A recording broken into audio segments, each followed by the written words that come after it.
Language and expression. A philosophy of the transcendental seems like it must remain foreign to a philosophy of language, insofar as language, whether it is either the expression of others for the subject or the expression of the subject for others, is never anything but a domain of the field of experience. Transcendental philosophy never considers experience except in its totality or in the possibility that has of being a totality. To make a separate place for language is to isolate in experience that which is only part of experience, and to seek to give it a special status to the detriment of other domains, to the detriment also of experience's totality. However, transcendental reflection cannot fail to be referred as soon as it is defined transcendental activity to the mode in which this activity manifests itself for itself as activity. The sum of experiences is the way in which the transcendental subject reveals itself to empirical consciousness. But it must imply a mode of expression for itself, since this subject is self-consciousness, since its being is not only for something other than itself. This mode of expression, it is perfectly transparent and limpid, since the activity which expresses itself is only one and the same thing with the subject for whom it expresses itself. It is a language of the transcendental subject. To pose the problem would be a scandal in philosophy of the Kantian type, when the transcendental subject is reduced to a pure I think, where it is discovered by a process of logical regression proceeding from the most contingent to the most necessary.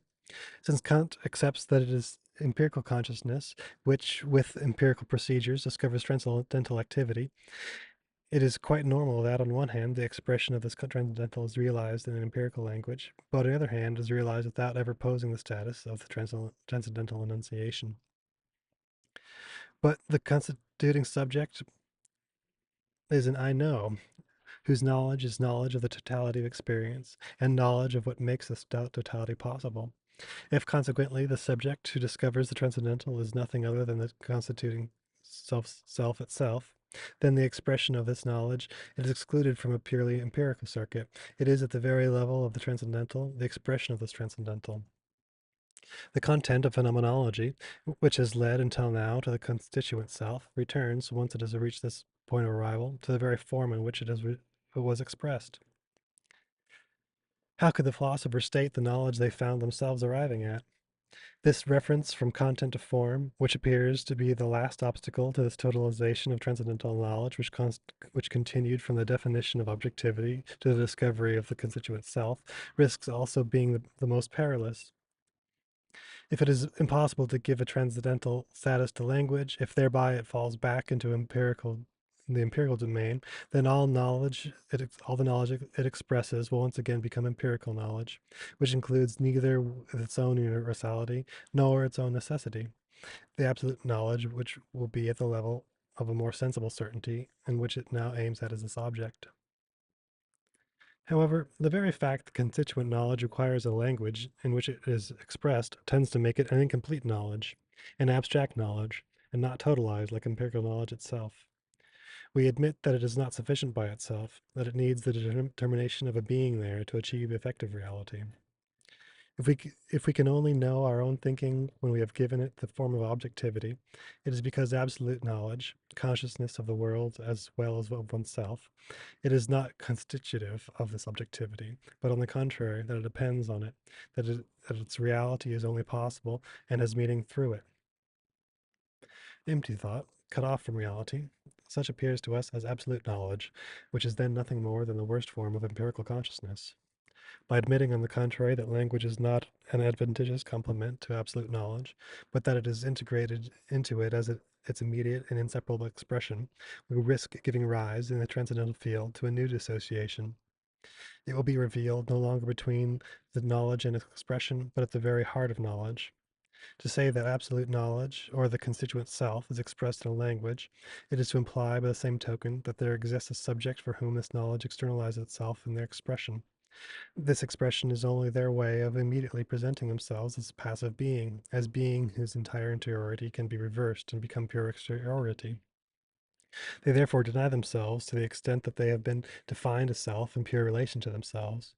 It appears from the side where it escapes from itself, and where it is private immediacy of the self. If it wants to express itself, the constituent self must be the opposite of itself.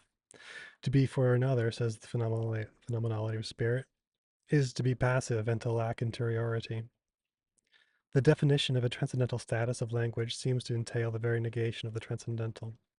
In fact, these two objections derive from the same conception of language, which is a real begging of the principle. We define it as essential to what it expresses and complementary to what must constitute its content. And we admire then that what is expressed finds in an expression something other than its meaning. We are astonished that this perversion, which means that the deepest interiority cannot be expressed without being transformed into the most superficial of exteriorities, and that this perversion of content also reveals the perversion of form. Language is derived from its primitive value of intermediate expression of consciousness to become the universal deception of oneself and others.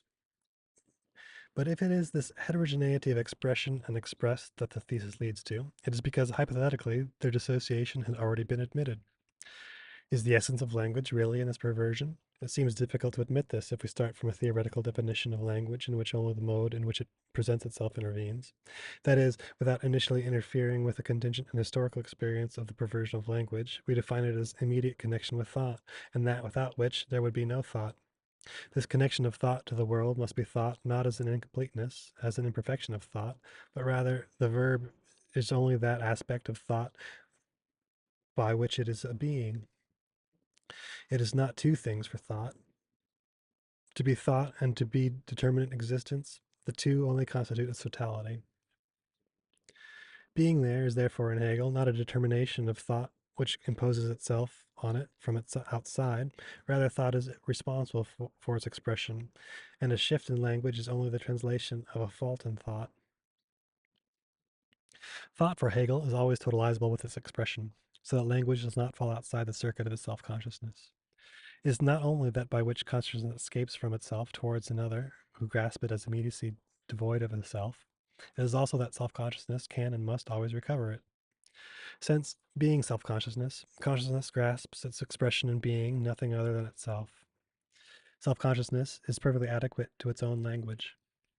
But this adequacy, by which consciousness recovers its expression, always has the necessary result that language loses all contingent determination when consciousness becomes consciousness of itself as the world. Expression follows the destiny of the consciousness it expresses. When consciousness has become self-consciousness, language is a being there, an existence immediately conscious of self. The being there of language disappears to become effectiveness without determination. It is thus possible to explain the substitution at the end of the phenomenology of spirit of the term existence or the term Dasein to designate the reality of language. It is therefore no more futile to seek a transcendental status for language than to ask what are the relations between empirical consciousness and transcendental consciousness, since language and consciousness are not dissociable. It is the possibility of a language at the very level of the constituting self, or of absolute knowledge, that will explain how the philosopher can express the transcendental world in a language that is not empirical language. How, in other words, Hegel was able to write the Phenomenology of Spirit once he had reached the constituting subject.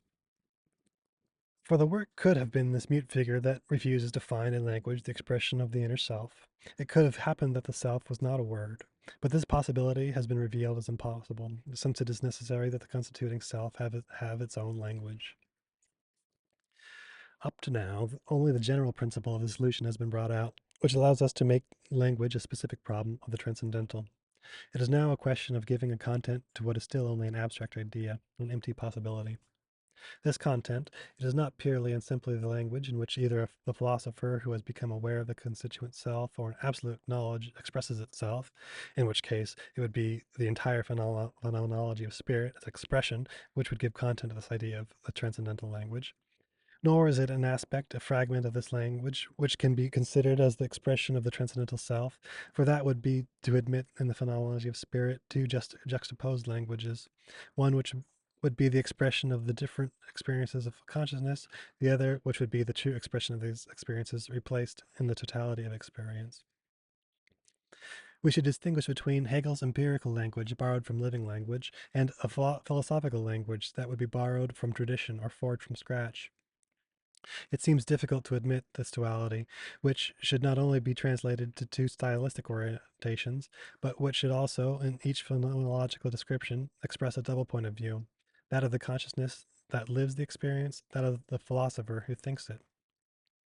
Now, this duality of points of view is not constant within the phenomenology of spirit, and in any case, its destiny is to disappear as inessential. It is therefore not possible that the philosopher for whom it appeared as always disappearing should express themselves in the very form of this duality. The content that must be given to the notion of transcendental language does not therefore appear immediately. It is in the analysis of the conception that Hegel himself has of language that we must first try to discover it. From the beginning of the phenomenology of spirit, language is a game between truth and error from which it is impossible to escape, at least immediately. At the level of certainty, it refers to something that it is not. Even in its narrowest determination, it is an abstract universal in relation to the thing that it designated at the very moment when I designate this object. Like this sheet of paper here, I could designate all the sheets of paper in each of them as such and such a sheet of paper here. The statement that I made has revealed itself as the universe, most indifferent to what it designated, and the most precise language of generalities, designated or indicating this sheet of paper here, can express the truth or the sensible certainty. At another level, when consciousness will be the certainty of itself, will have only what is most external to it, but always to itself, the destiny of language will be the same. It will designate the opposite of what it wants to express. It will thereby lose its meaning of language. When consciousness wants to express the universal law that everyone must tell the truth, it will necessarily mean that everyone must tell it, according to the truth and the knowledge that he has of it.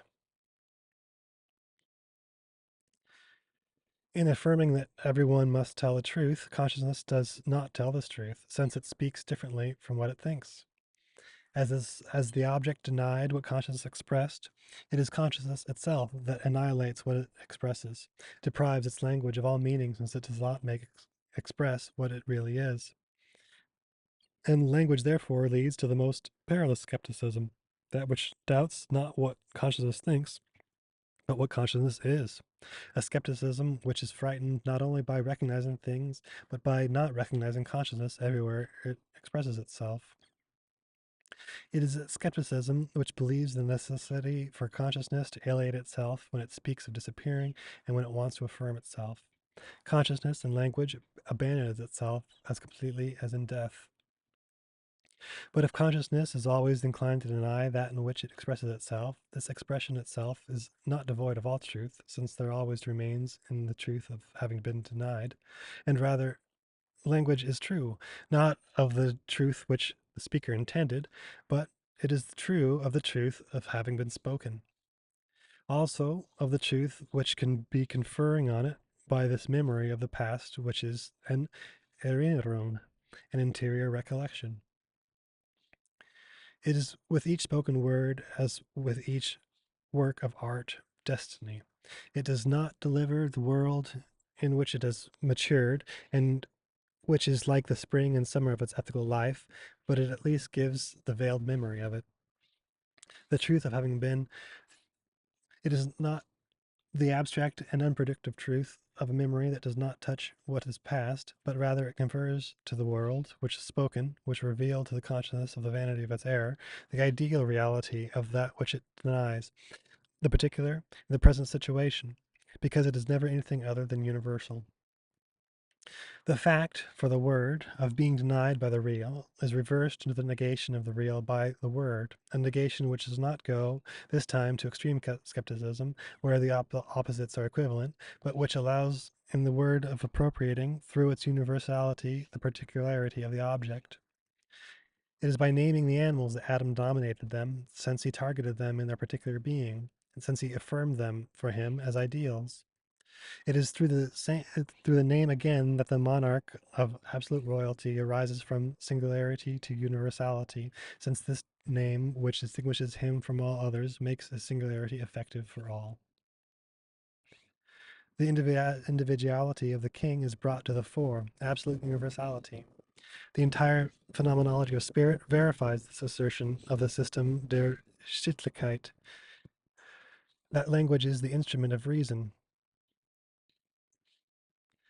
The truth of language is therefore nothing other than the expression of this activity of consciousness by which it rises from the consciousness of this, from the consciousness of oneself as the world.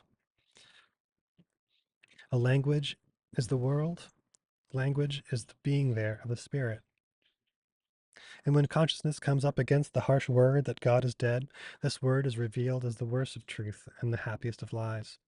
It is the truth of consciousness, of conscience, for which the world has lost all dimension of transcendence. It is the error of conscience, which does not know that the death of a carnal God is never anything other than the advent of the spiritual God.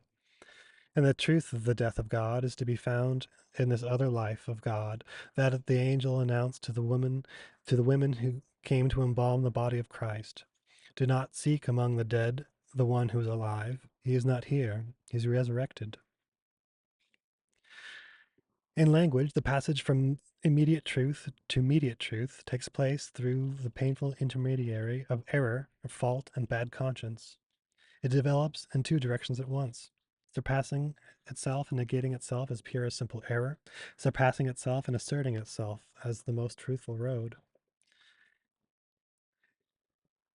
And in contradiction, it expresses absolute knowledge and this constituent self, which contradicts itself in the multiplicity of experiences, only to find itself at the bottom of each as the totality of experiences finds the birth of the constituent.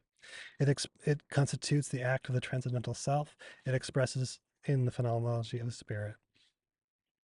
Language is therefore indeed the self who became word, the logos of the spirit. It appears from the analysis of language, as Hegel conceives it in the Phenomenology of Spirit, that this expression of the constituent subject, it is not done without a pathos where this activity of constitution risks being lost. Rather, there is a passion of the spirit which speaks, a passion where it risks death, and even where it knows death, since at each moment it recognizes itself as an error. But this passion, it does not go without the resurrection which denies it by bringing it to the truth.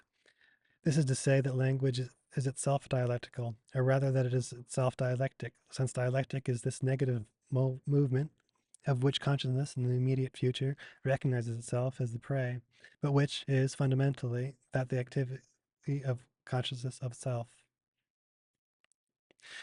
That dialectic in reality only knows language, and the language in which absolute knowledge is expressed. This is what is difficult to accept when we consider Hegel's assertions that the dialectic is the driving soul of scientific progress, or that it develops both in the thing and within consciousness.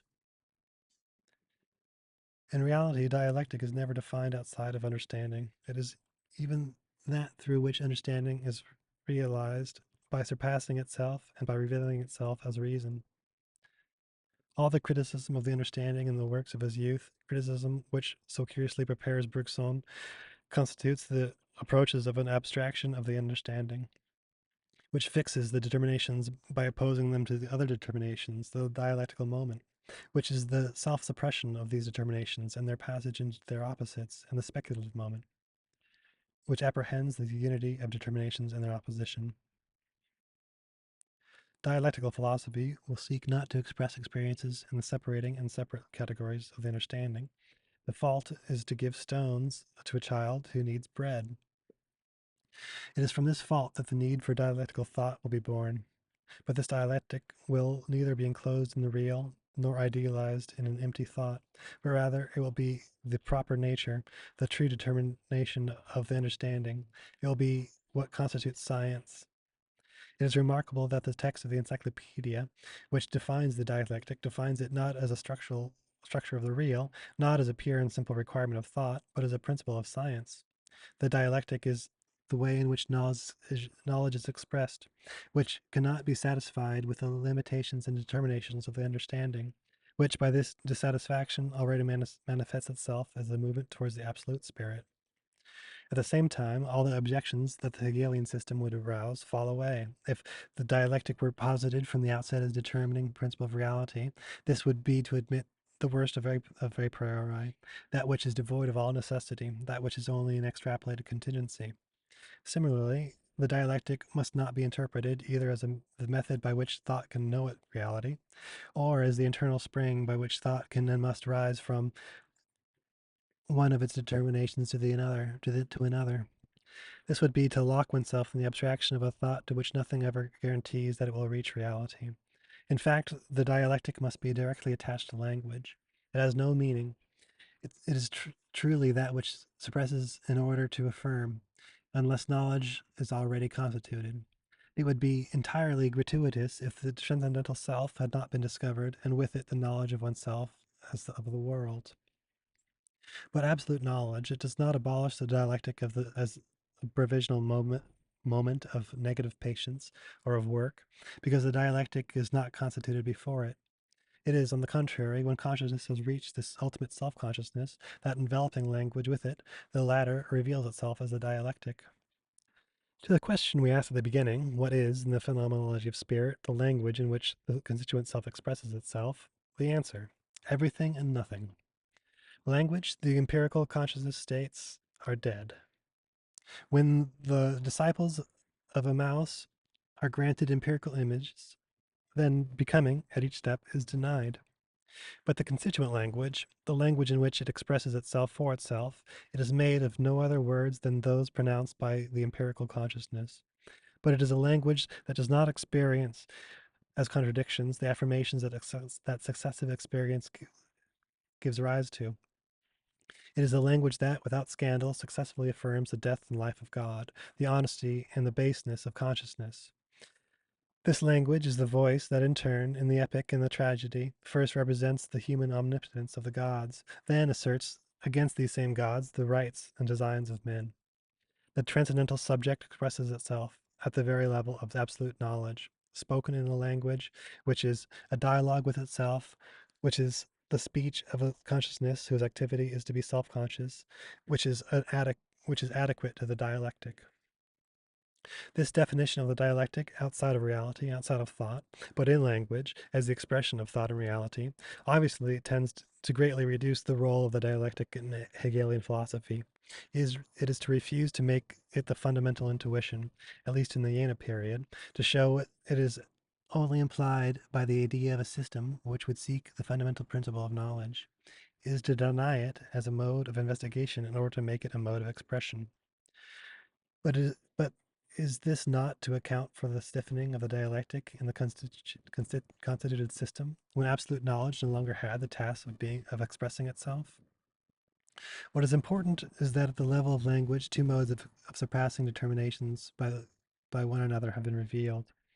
On the one hand, we have seen that each word found its truth in another word which denied and surpassed it, but on the other hand, this vertical transcendence was doubled by a horizontal transcendence by which each word found its pure and simple negation in the following word. So that to the transcendental investigation is joined the idea of a pure and simple historical becoming. This results in the necessity of a confrontation of this transcendental philosophy and this temporal becoming, provided only the difference of the problem with aporias of Heraclitus. Heraclitus, he starts from a becoming which is pure and simple given, perpetual change. It is the dawn of the logos that he wants to show in this flow. It is the problem is almost the opposite of Hegel, since it is from the logos itself that we come up against becoming. It is through language that the absolute knowledge meets history. In expressing itself, the constituent self experienced that its expression was always ready to betray it. It is from this pathos that becoming is made.